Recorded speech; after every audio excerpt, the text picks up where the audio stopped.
Y pues seguimos con nuestra serie de estudios de personajes de la Biblia.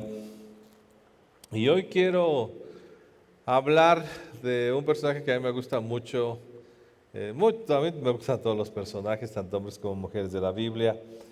Pero hay unos pues especiales y este es uno de ellos, que es el apóstol Juan.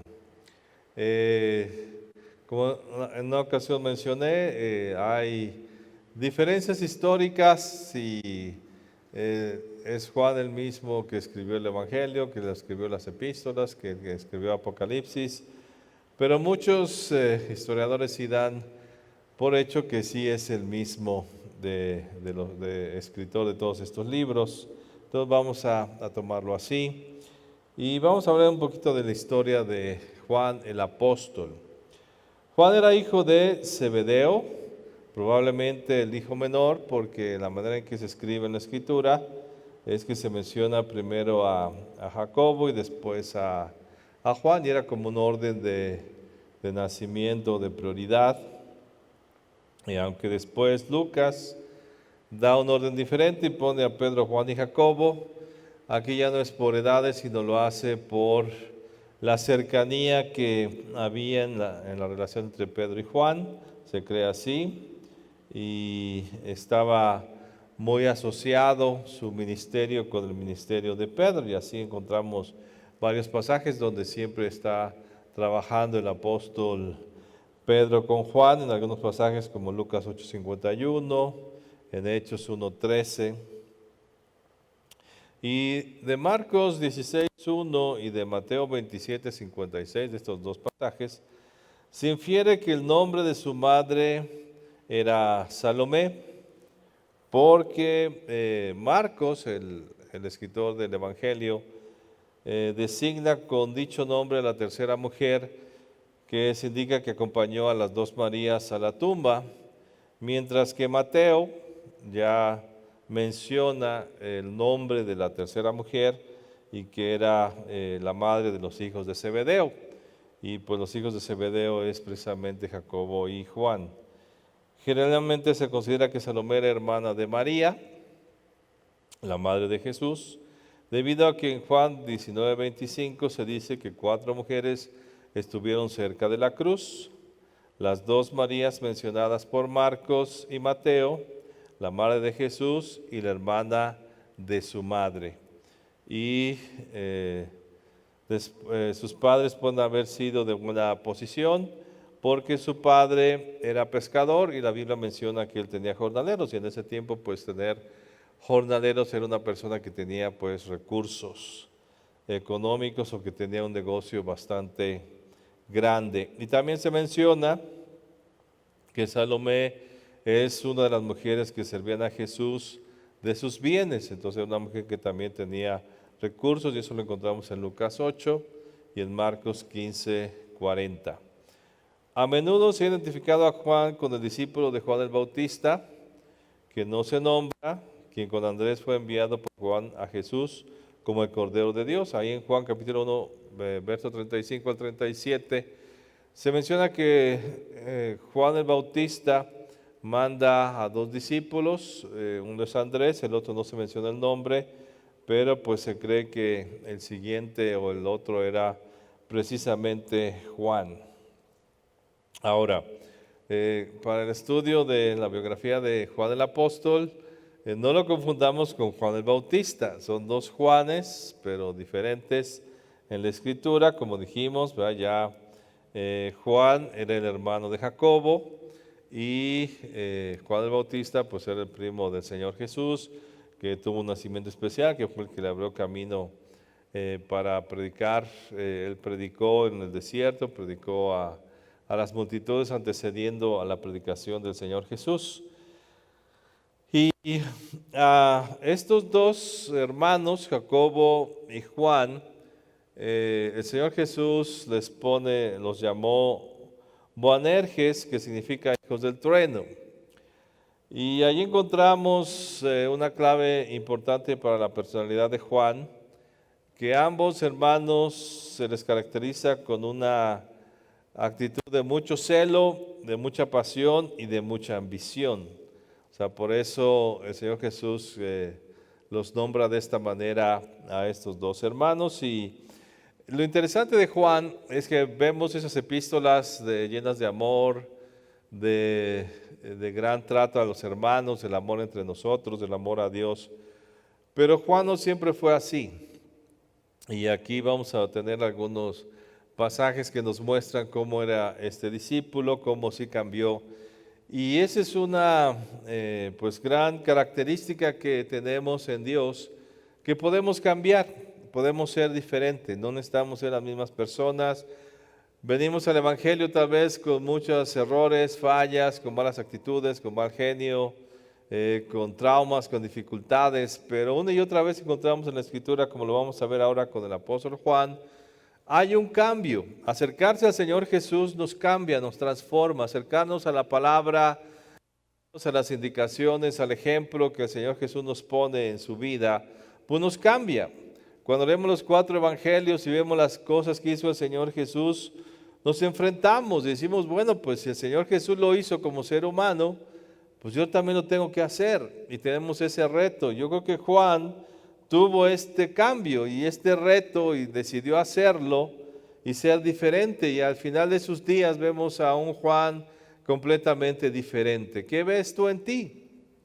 ¿Eres el mismo que te acercaste al Señor Jesús con el mismo carácter, con la misma visión, con el mismo deseo, con los mismos vicios, con los mismos errores? Pues no has dejado que la palabra entre a tu corazón para que te transforme. Vamos a ver aquí al apóstol Juan junto con su hermano Jacobo. El Señor Jesús pues por algo les pone ese nombre, hijos del trueno, porque pues sí miramos ciertas actitudes que ellos tenían, digamos por el Evangelio, pero no correctas, que el Señor Jesús los tiene que enseñar e indicar las cosas que estaban haciendo mal, pero qué bueno que ellos pudieron aprender.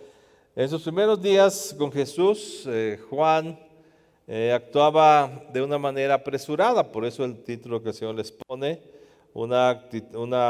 actuaba de una forma temeraria, impetuosa y agresiva. Y vemos cómo en Marcos capítulo 9, ellos por su iniciativa, Juan por su iniciativa, al ver a un hombre que estaba echando fuera demonios y que no andaba con ellos, pues le prohíbe. Sin siquiera consultar al Señor Jesús, les prohíbe echar fuera los demonios. Y vamos a Marcos capítulo 9, verso 38, vamos a buscar este pasaje. Y ve la actitud de Juan. Aquí dice, Juan le respondió diciendo, Maestro, hemos visto a uno que en tu nombre echaba fuera demonios, pero él no nos sigue. Y se lo prohibimos porque no nos seguía. Pero Jesús le dijo, no se lo prohibas porque ninguno que haga un milagro en mi nombre, no hay ninguno que haga un milagro en mi nombre y que luego pueda decir mal de mí. O sea, era impetuoso, celoso del Evangelio, no consultó al Señor Jesús, simplemente dijo, este no es de nosotros, pues entonces le impedimos, nosotros somos los únicos del Señor Jesús, somos los únicos que podemos hacer cosas con Él. Y hasta orgullosamente se acerca al Señor Jesús a decirle, mira lo que hicimos, le prohibimos que ande sacando fuera demonios en tu nombre si no anda con nosotros. Y el Señor Jesús le dice, mira, no es así, no es la manera, no estamos unos en contra de otros y que aquel que hace algo en mi nombre es porque ya me conoce y no va a decir nada malo de mí. O sea, no dice no se lo prohibáis, no hay que prohibir si finalmente se están haciendo las cosas en el nombre del Señor Jesús. Y aquí Juan, pues vemos su pasión, pero tal vez equivocada. Y después vemos en Lucas 9,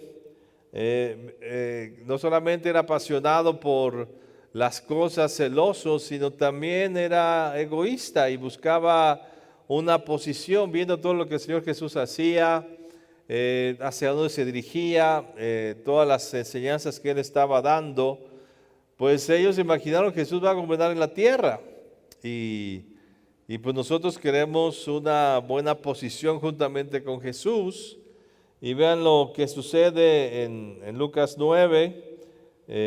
Bueno, perdón, antes de ese, aquí en Lucas 9, perdón, es otra vez en ese celo, en ese ímpetu por el celo de Dios, y se sentían tan celosos de Dios, de las cosas que tenían que seguir a Jesús, que tenían que hacer las cosas como el Señor decía.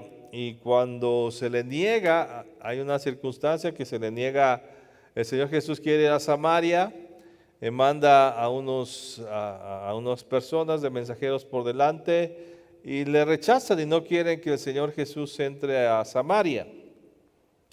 Y entonces, pues muy celosos del Evangelio, muy celosos de las cosas espirituales, vean lo que sucede en Lucas 9, capítulo 54, y vean lo que hacen. Vean, y otra vez está Jacobo y Juan, el mismo temperamento de los dos. Dice, viendo esto sus discípulos, Jacobo y Juan dijeron, Señor, ¿quieres que mandemos que descienda fuego del cielo como hizo Elías y los consuma? O sea, celosos, ¿no? Diciendo, y nos vemos espirituales, y aquí vamos a hacer que baje fuego del cielo y consuma a estos pecadores. Y vean otra vez la respuesta del Señor Jesús. Y vean el verso 55, entonces volviéndose a él, los reprendió, es la expresión, diciendo, vosotros no sabéis de qué espíritu sois, porque el Hijo del Hombre no ha venido para perder las almas de los hombres, sino para salvarlas, y se fueron a otra aldea. O sea, el Señor Jesús entendía y no quería forzar las cosas, simplemente, bueno, no me dejan entrar en Samaria, vamos a ir a otra. Pero no se trata de matar gente, no se trata de destruir. Y tal vez aquí muy celosos era Jacobo y Juan y querían que bajara fuego del cielo, pero a veces nosotros con nuestras actitudes mostramos lo mismo a la gente que rechaza el Evangelio y le dejamos de hablar o tomamos malas actitudes o nos enojamos, pero debemos entender que el Evangelio es una gran oportunidad que la gente tiene mientras viva. Y puede ser que alguien rechace y después acepte. Y vemos cómo después los mismos samaritanos aceptan el Evangelio a través de una mujer, por una enseñanza que el Señor Jesús le da a esta mujer. O sea, el Señor conocía, sabía que hay la oportunidad para todos, pero ellos querían ser muy celosos y decir, no, pues hay que ser tajante, aquí cortamos cabezas si no quieren conocer del Evangelio. Y no podemos tomar esa actitud. El celo que Juan tenía por Jesús también fue influenciado por su ambición natural, como se puede ver en su petición. Te decía, esta petición que hacen a través de su madre, viendo que el Señor Jesús, pues todo lo que hacía, hacia dónde iba, sabían que Jesús era alguien importante, que iba a hacer un impacto social muy fuerte, y ellos en pues su humanidad decían, él va a gobernar, y pues empujan a su madre diciéndole, pues dile que nos ponga a la derecha y a la izquierda en el reino. Un incidente que después provocó que pues, los otros discípulos también se molestaran. Y vamos a Mateo capítulo 20, verso 20, y ahí vamos a ver esta historia. Entonces se le acercó la madre de los hijos de Zebedeo, o sea, esta la mamá de ellos, postrándose ante él y pidiéndole algo. Él le dijo, ¿qué quieres? Ella le dijo, ordena que en tu reino se sienten estos dos hijos míos, el uno a la derecha y el otro a la izquierda. Entonces Jesús respondiendo dijo, no sabéis lo que pedís. ¿Podéis beber del vaso que yo he de beber y ser bautizados con el bautismo que yo soy bautizado? Y ellos les dijeron, podemos. O sea, había una actitud arrogante. Y ante esta petición, primero pedir eso, pues qué orgullo, ¿no? Dentro de los dos, diciendo, pues ellos son los mejores. Y esa posición de derecha e izquierda, pues eran los mejores lugares que podían haber al lado del Señor Jesús. Y todavía cuando el Señor Jesús les dice, bueno, pero van a hacer las cosas, van a sufrir como yo voy a sufrir, dice, nosotros podemos. Y se ve que esa iniciativa venía de ellos, no de la madre, y también porque ellos pues, son los que responden después a esta petición. Y todos vemos estas actitudes, ¿no? De estos jóvenes inexpertos, sin conocer del Señor todavía, pero esa relación que hubo con el Señor Jesús, ese acercamiento a toda su enseñanza, a todos sus ejemplos, fue cambiando. Esas expresiones juveniles mal dirigidas. Con el tiempo Juan aprendió, y lo podemos ver en sus epístolas y en sus escritos después, en sus actitudes después. Vemos cómo aprendió del Señor Jesús. Él empezó a comprender la necesidad de la humildad, y no solamente del celo por Dios, sino también tiene que haber una humildad en aquellos que desean ser grandes. Juan es el único evangelio que registra el lavamiento de los pies de los discípulos por parte del Señor Jesús. Quiere decir que este hecho le impactó a Juan, el ver cómo el Maestro, el Todopoderoso, el Rey, el que tenía la autoridad en ese momento, pues les lava los pies, cuando era una de las funciones de los siervos más bajos de una casa. Le impacta y ve cómo el Señor Jesús, siendo el primero de todos, pues con sus actitudes enseñó la humildad. Este sencillo acto de servicio de Jesús impactó fuertemente la vida del apóstol Juan. Y después vemos cómo en ese trato, ese jovencito, se cree que Juan era un joven por varias actitudes que representa la Biblia de él. En el momento después de tantos años de estar con Jesús, estos 3 años cerca de él, en el momento de la crucifixión, tal madurez ya había alcanzado Juan, tal cambio ya había habido después de varias reprensiones que el mismo Señor Jesús le hace a Juan. Él ve el cambio, y estando en la crucifixión, el Señor Jesús tenía tanta confianza en el apóstol Juan, ese joven, que le pudo encomendar a su madre, ¿vale? Le pudo encomendar a María, a que tuviera a su madre terrenal, a que tuviera cuidado de ella ahora que él partía, que iba a morir. Y dice la expresión de la Biblia en Juan 19 que a partir de ese momento él la tomó como su propia madre. Ya había una actitud diferente en su corazón, ya una humildad, a una indicación que el Señor, a un favor que el Señor Jesús le estaba pidiendo. En 1 de Juan, capítulo 2, verso 4, no lo busque usted, lo voy a leer yo. El que dice, yo le conozco y no guarda sus mandamientos, el tal es mentiroso y la verdad no está en él. Entonces él era celoso por la verdad, porque se dijera lo que el Señor Jesús dijo, no por su verdad, sino la verdad que el Señor Jesús había enseñado. Su pasión por la verdad avivó su preocupación por las ovejas. El destino de la verdad es para que no se trata de saber verdad solamente por saberla, y no se trata de defender la verdad solamente porque es la verdad, sino él sabía que la verdad en la tierra y la verdad en una persona, la verdad en una oveja podrá conducirla a la vida eterna, a las bendiciones que Dios tenía para ellos. Por eso él era muy celoso de guardar la vida de las personas, de las ovejas con la verdad, de atacar a los falsos maestros que enseñaban cosas equivocadas a estas ovejas. Hacía muchas advertencias. Primera de Juan, vemos su preocupación, y en esa pequeña epístola o corta epístola pues está insistiendo a que se hable la verdad, a que tengan cuidado, tengan cuidado de los falsos maestros.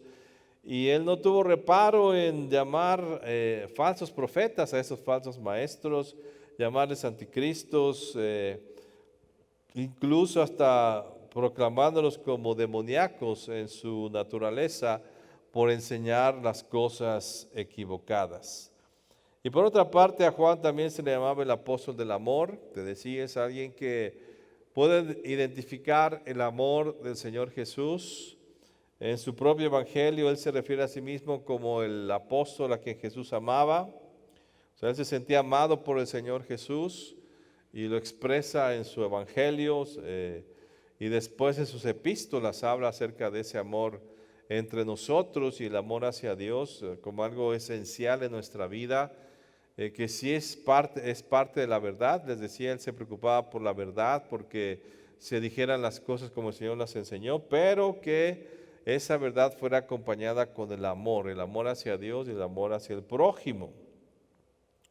Y este amor que él sentía de parte del Señor Jesús y hacia el Señor Jesús lo demuestra que en la cena del Señor el que estaba recargado en el pecho del Señor Jesús. En su primera epístola, él describe a Dios con una palabra que a mí me gusta cómo lo hace. Creo que la mejor definición de Dios es que Dios es amor. Si alguien ama correctamente es Dios, y Él, todas las cosas que vemos que hizo a nosotros mismos, que nos hizo por amor, y aún la misma salvación la ha hecho por amor. Por eso la mejor descripción que se puede hacer de Dios es la que hace el apóstol Juan en su epístola, describiendo a Dios como amor. Y les decía, pues el énfasis que pone de amarnos unos a otros. Si Dios es amor, pues amemos unos a otros, y ahí se refleja que pues amamos a Dios y amamos a los demás. Y te digo, esta epístola, la primera de él, está llena de expresiones de amor. Es una epístola que tú la lees y pues te incita, te motiva a amar a Dios, a amar a los demás también, y cómo es importante el amor. Y si alguien no experimenta el amor hacia los demás, entonces no ha experimentado a Dios de una manera profunda. Se dirige a un grupo de creyentes a quienes él les dice, a quienes él ama en la verdad, o sea, los ama con la verdad, o sea, hablándoles de la verdad, pero los ama. Los exhorta a que se amen unos a otros, a caminar en obediencia a los mandamientos del Señor Jesús. Y Juan se dirige a sus lectores varias veces como los amados. O sea, él amaba también a sus discípulos, y sus expresiones hacia las ovejas, hacia el pueblo de Dios, él quería expresar ese amor.